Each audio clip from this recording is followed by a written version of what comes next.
Welcome to For the Record. I'm Michelle Wright. This morning, with the countdown on to Tuesday's primary election, I speak with the two Republicans vying for the nod to be the next mayor of Pittsburgh. This is the first time in decades there has been a contested primary for the Republican nomination for mayor of Pittsburgh. The candidates are retired police officer Tony Moreno and business owner Thomas West. Let's kick things off with my conversation with Moreno. First of all, just tell us a little bit about yourself and your background. My name's Tony Moreno. I am from Southern California, born and raised. I graduated high school in 1986. I joined the Army. I became a military police paratrooper.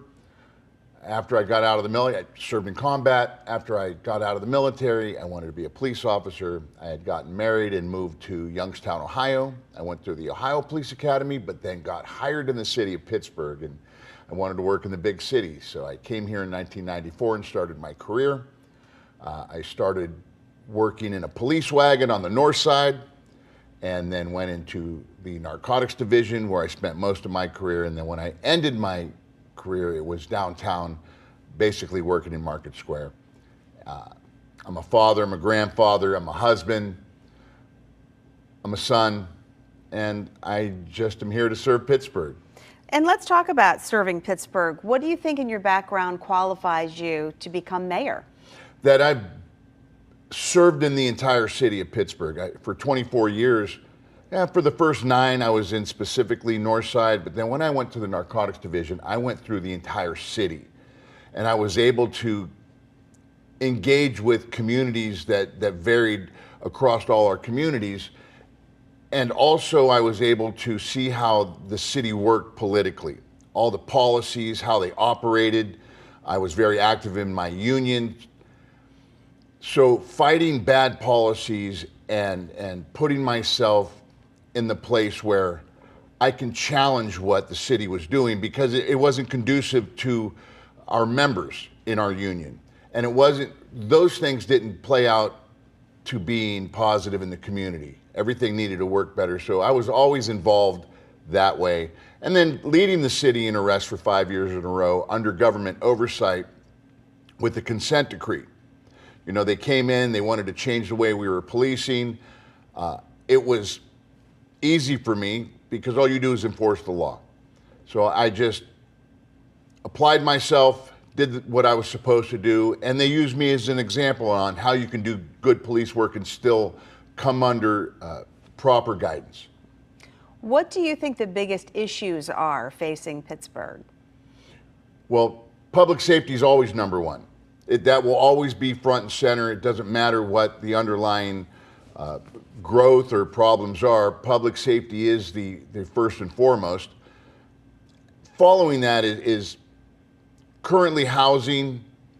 I don't know why that's a problem. We've had $100 million come through the city of Pittsburgh, $10 million a year since 2016. They have it planned out to have $1.2 million spent specifically on helping people acquire housing, and we're not getting that. So that's a big problem, that money is unaccounted for. Accountability and transparency has become one of the biggest issues we have, because there's all these things that are happening. There's a budget you can look at. There's outcomes in discipline that you can look at, and all these things don't match up with what we're being told or what we see. So making everything transparent.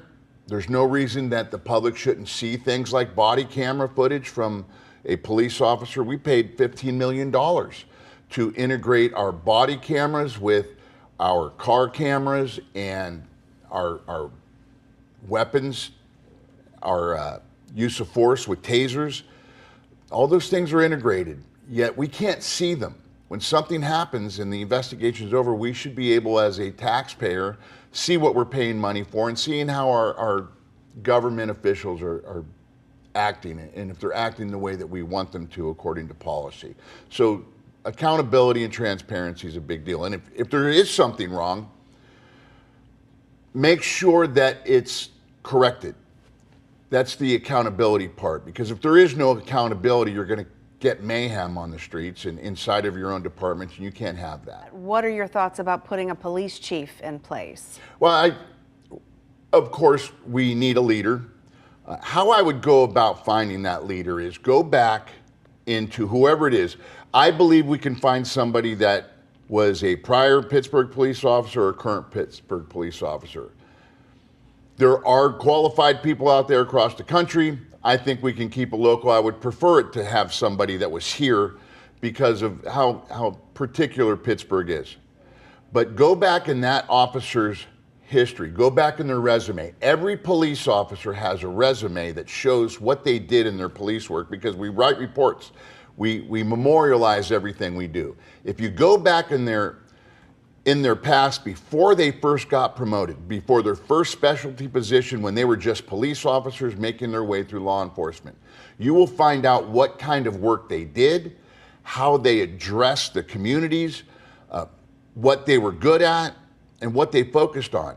Go back before promotion was the issue, what they really believed in, and you'll find what you want to bring to your police force at that point. How did they get their rank? Was it through nepotism and favoritism, or was it through the hard work of doing police work and learning it? Let's go to transportation now. Public transportation in Pittsburgh, PRT's talking about cutting routes, raising fares. What are your thoughts on that? It's odd to me, coming from the outside of politics to the inside of politics, that politicians get asked questions that they can't do anything about. The mayor can't do anything about public transportation. We don't have a financial say in it. So when looking at it, I have to see what the problems are inside of the city and how my folks that rely on mass transportation, what do they need to be spoken for? We need to make sure that we keep these routes active. We have sold our city as a city that if you want to be able to come here and live within walking or mass transportation distance to town or to your job, that's what they expect. They came here and moved here and picked a place to live based on the fact that they can get mass transportation anywhere that they want to dwell. Some folks in the working poor communities are forced into mass transportation because they can't afford vehicles. They can't afford parking.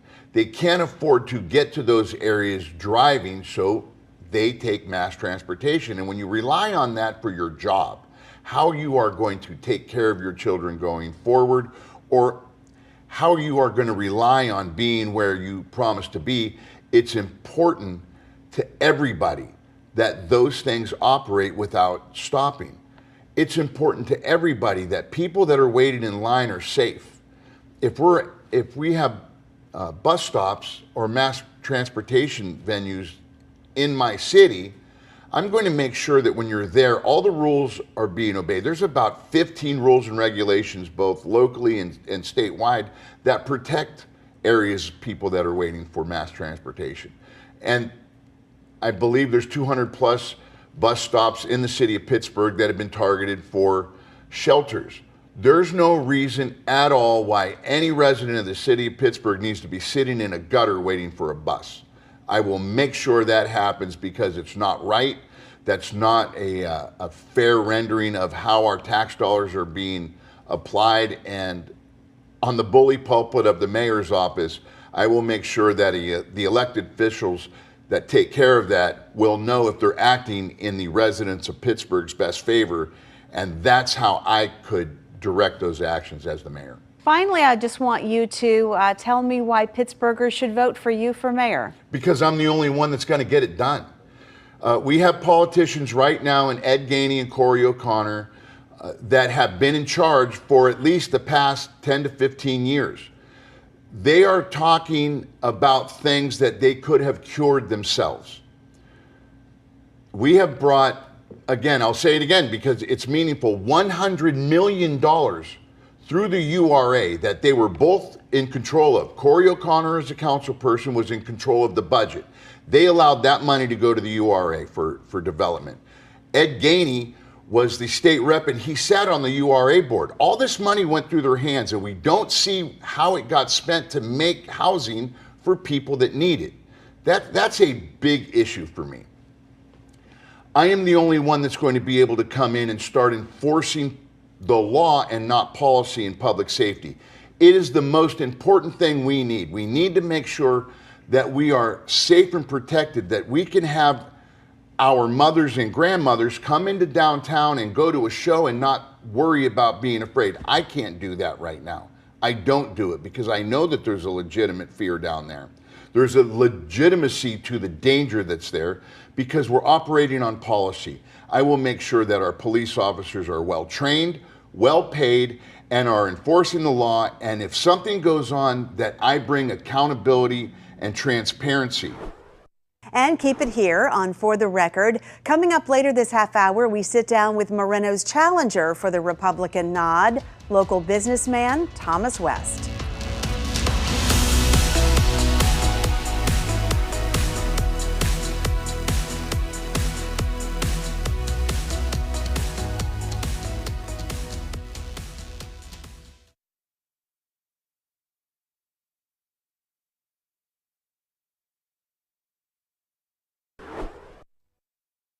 For the Record continues in just 2 minutes with our interview with Republican Pittsburgh mayoral candidate Thomas West. And we want to remind you, both Republican candidates, West and Tony Moreno, faced off in a debate in the WTAE Channel 4 studios last week. You can re-watch that right now at WTAE.com or on the WTAE app. We're back after this.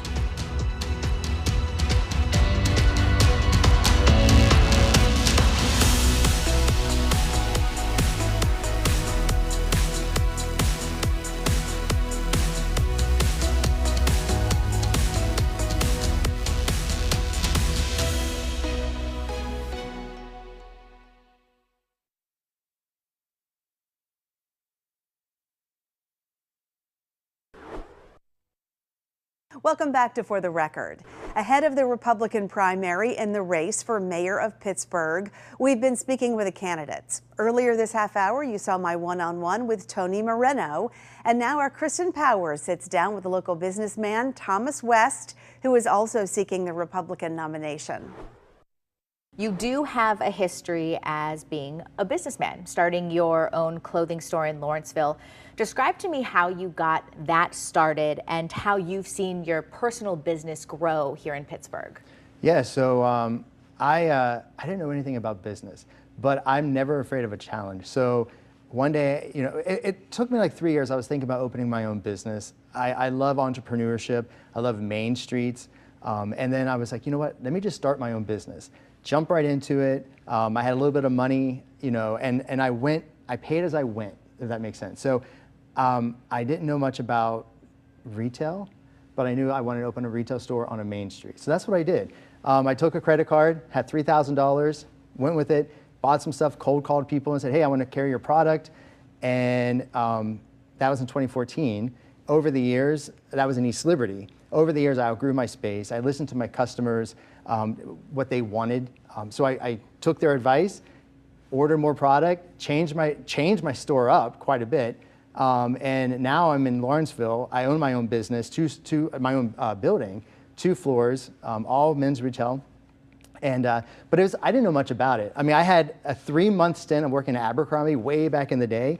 But if you ask my mom, she'd say the same thing. I always had the entrepreneurial spirit. I just jump in with 2 feet and I go at it. And here I am 11 years later, and I'm going strong. How do you think that experience of starting and growing your own business would help you if you did become mayor? Well, like I said, I never shy away from a challenge. But I'm a fast learner. I also worked in TV news for 15 years. You have to move fast. You have to think of new ways of doing things. You have to be competitive on a daily, because I'm competing with other stores. I'm competing with online. I'm competing pretty much every day to make my business work. So that aspect, I want to take that aspect and that skill and put it toward the city. The city needs to be competitive again. The city hasn't been competitive for many years. we have been losing families, we have been losing businesses. I want to take those skills that I have, working in TV, working also as my own business, learning on the fly, making things happen, and turn Pittsburgh competitive again so we're always in the national spotlight. You have mentioned among your initiatives creating a business roundtable. What exactly would that look like? So every industry is different. We've been losing businesses in the city for quite some time. So every industry is different. The one thing I hear, and one thing I have a frustration with, is many times I feel like the city takes small businesses, big businesses for granted. So we're never asked what would make us succeed. We never ask what ordinances or what policies could make us expand or actually keep us into the city. And I feel like that needs to change. And for every industry, it's different. So I'd like to group people from every industry, great minds are in the city, and talk about what policies will help you succeed, what will help you expand, what will take you to the next level. Because we have to compete as a city to keep businesses here, not just locally with other regions, or I'm sorry, other towns, but other counties, but we have to compete on a national scale. And that's what I want us to do. Pittsburgh has so many great minds, so much ambition. We just have to tap into all of that. And to do that, I think we bring people in from other industries so we can talk about what exactly you need to make us grow. In your opinion, what are the biggest issues here in Pittsburgh within the city? So public safety is number one. For me, public safety is top priority. That's for any mayor, any city. You have to have safety or you don't have a city. It's not just police, it's firefighters, it's also EMS. My partner and I used to live downtown, and my eyes were open about the dangers of the city when we were approached by a guy we didn't know. It was around 7 o'clock at night, it was dark, right by PPG Place. The guy pushed us up against the wall, demanded that we take him to our car. And I don't know if you've ever been attacked by someone you don't know, and you're pushed up against the wall, you don't know if this guy has a gun, you don't know if he has a knife, nobody else is around you at that point. It's scary. And the guy gets right in your face and demands that you take him to our car.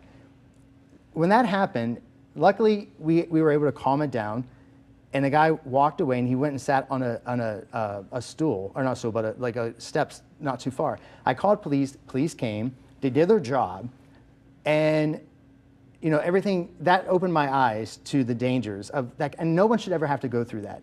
Nobody. And then I hear, here we are in 2025, and we don't have enough police in our force. So if you call police between the hours of 2 a.m. and 7 a.m., you may or may not get somebody arriving at your house to answer your call for help. That is scary, and put yourself in that position. 3 o'clock in the morning, you're sleeping, your dogs or whatever wakes you up, you don't know what's going on, you're disoriented because it's 3 o'clock in the morning, somebody's in your house, you call 911, you may or may not get somebody to come to your house to help you. That is unacceptable in a city. That's unacceptable. We are a major city, a legendary city, and the fact that you may or may not get help in the middle of the night is unacceptable. So how do you even start to create solutions for that? What would be your plan? Well, I've talked to a lot of police officers, I've talked to the detectives in the force. Morale is really low. It's really low. First, you have to get a police chief. We're on, I think, number 5 now in one administration. That's unacceptable as it is. But you have to listen to police officers. When I talk to them, they say they're routinely asked what they think could help them beef up the police force. But what they tell the people in charge never gets done. It's almost like they're asked their opinion, but nothing's acted upon. So first of all, we have to start listening to police officers and people who, there's so much trauma out there in neighborhoods they deal with every day. There's trauma that people in the neighborhoods deal with every day. So that's just a start. But we have to be competitive, again, to bring police. It's a quality of life issue. I've talked to a lot of people who say they don't have time, you know, because they're so understaffed, they don't have time through the day to spend time with their family, go take their kids to a baseball game, even go to the gym, all because we're understaffed. And the numbers keep going down. And it all started back in 2020 when $5 million was taken away from the budget, the police budget. Corey O'Connor was on city council at that point. They took $5 million away, and if you look at any graph, the numbers of police plummeted right after that. That is unacceptable in itself. So we have to start listening to quality of life issues with police. Also because they're understaffed, it's hard to move up the ranks, and that's another issue. So you can, if you're a police officer, you're putting your life on the line every day, you want to go someplace, one, where you're respected, 2, where you have a great quality of life, and 3, when you go to work, you know you're going to have time for your family afterwards. So I think those are just some basic that you can do. There's some immediate things you can do, some long-term things you can do, but those are pretty much across the board that I hear all the time. And here in Pittsburgh, there are more registered Democrats than Republicans, and in the primary coming up here, you are against a familiar Republican name. Why should Pittsburghers vote for you? So I have new, fresh ideas. It wasn't my intention to get into politics. I'm not in it for name recognition. I'm not in for anything. I'm a true hard Pittsburgher. I love this city. As a small business owner, I hear the complaints from everybody. We need a new direction. We need somebody fresh who will bring in people. Part of my thing is, I don't care where you come from in your political background. If you have some good ideas, let's bring them to the table. Let's discuss them. Because if your ideas don't work, there might be something in that idea that could be tweaked a little bit and work. Right now, how the city has functioned for too long is you have a core group of people who've been running the city. It's been a one-party town, city for almost 100 years. And there are tens upon tens of thousands of people across the city who are left out of the conversation. And I'm talking middle-of-the-road Democrats, I'm talking Republicans, independents, and libertarians, and everything else in between. We're kept out of the conversation, and you wonder why nothing ever gets done. One of the big things that I want to do is bring these people to the table. The small business owner, the families, I mean, they're telling us they're not happy when they get up and they leave the city. Every day they tell us that. I mean, since 1960, we've lost 400,000 people. If that's not an emergency setting, if that's not people telling you that they're not happy with how things are going, I don't know what is. I'm coming at this as a guy who loves the city. I love people. I want to see the city succeed. If you work hard, let's get this done. Let's rebuild our neighborhoods. I'm tired of hearing the same thing over and over again. And I'm the only newcomer in this race. I want to get things done. I will work with anybody to get it done. And I think it's time for a new direction. And from the people I met, going door to door, going into their living rooms, talking to them one-on-one, first of all, they're excited somebody running for office is standing in their living room because they've never had that before. But they're excited about that. And they're excited to see a fresh face. They're excited to hear a fresh voice. And I hear that over and over again. And I know people want to change. And so I'm here to do it. Like I said, I didn't set out to be a politician. I'm not a politician. I'm a guy who actually deeply cares about this city, not out for name recognition. I just want to make the city better. We should note that West previously worked at WTAE as a producer, last working here back in 2013. You're watching For the Record. We're back right after this.